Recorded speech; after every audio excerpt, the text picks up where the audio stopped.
Recently, the October issue of OT Practice magazine discussed occupational therapy's role in oncology. Today, we look more into our nation's statistics, how cancer affects the body, why oncology is an up and coming area for OT, and possible OT interventions.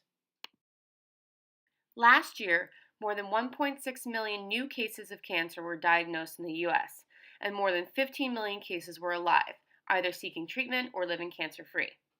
According to new cancer research and statistics, the rate of survival is estimated to increase to 20.3 million by 2016. The trend of cancer survival has risen 25% since the early 90s, which coincides with the tobacco industry. Survival rates have increased for common cancers such as breast, colorectal, prostate, and lung. Other common cancers include melanoma, kidney, pancreatic, and leukemia, to name a few. Considering the increase in survival, more and more people diagnosed with cancer will be in recovery and in need of services like occupational therapy.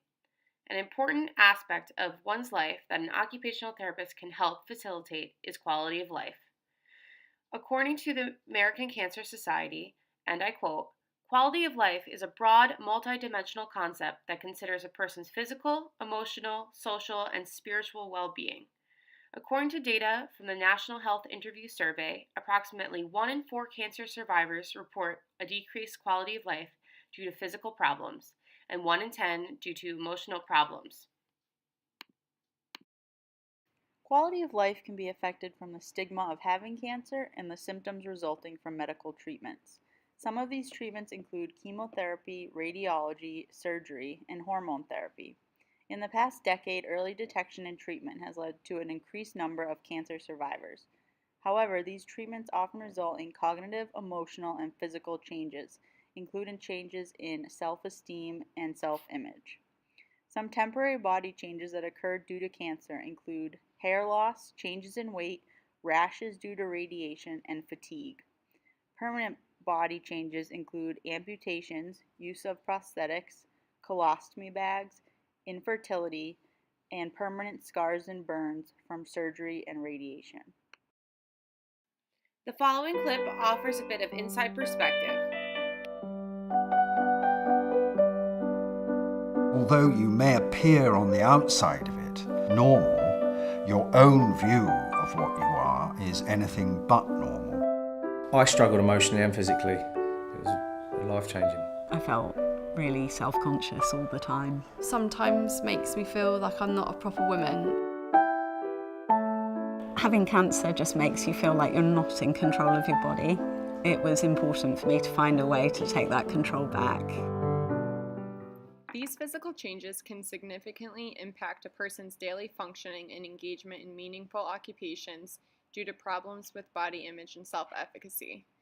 OT's role in body image with oncology is a fairly recent development. In a recent issue of OT Practice magazine, occupational therapy's role in addressing body image in oncology was featured. Occupational therapists hold the role of bringing up the difficult conversations of body image, educating the client, and implementing client-centered interventions. In the article, 5 methods were mentioned for OT integration. The first method is asking leading questions such as, what changes have you noticed to your body? Have you looked in the mirror? What roles and relationships have been affected by this body change? How do you feel about re-entering the community and going back to previous roles and activities? The second method is to allow the client space for discomfort. The occupational therapist does this by creating an empathetic relationship and reassuring clients they are not alone. The third method is graded exposure to strangers. Start around the hospital setting, then go into interacting with family and friends, and eventually re-entering the community where others are not aware of your illness. Individuals with cancer are often nervous about how others will react to them. Fourth, you want to educate the client to plan ahead, helping the client practice different ways to respond and express themselves to others when asked about their cancer and treatment. Lastly, you want to teach objectivity. Have the client openly discuss daily improvements they are making instead of reflecting on new challenges. The overall goal is to increase the client's self-efficacy. Individuals have the most difficulty with body image after surgical procedures and treatment. Many treatment interventions are used. The following are a few examples. Cognitive behavioral therapies include creating goals with clients.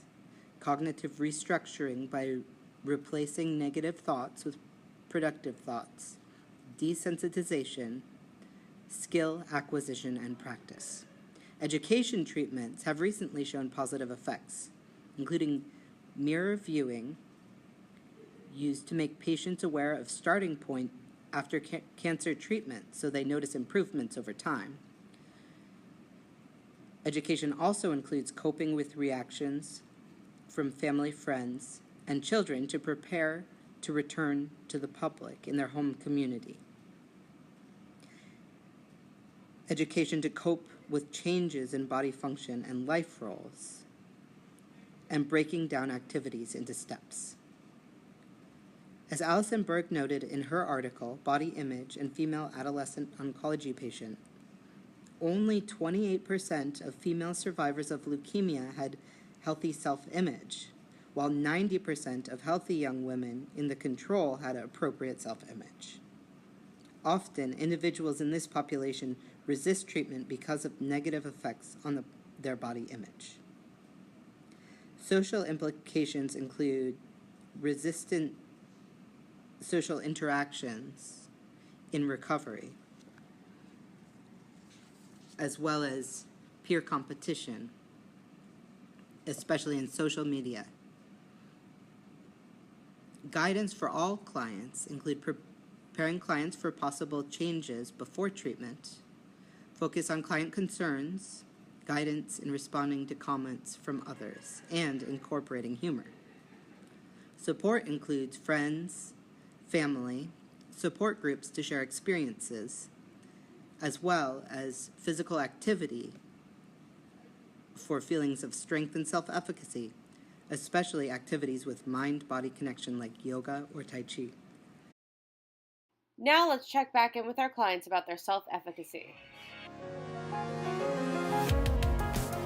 For me, the big change was when I started exercising. I just started running 2 to 3 times a week.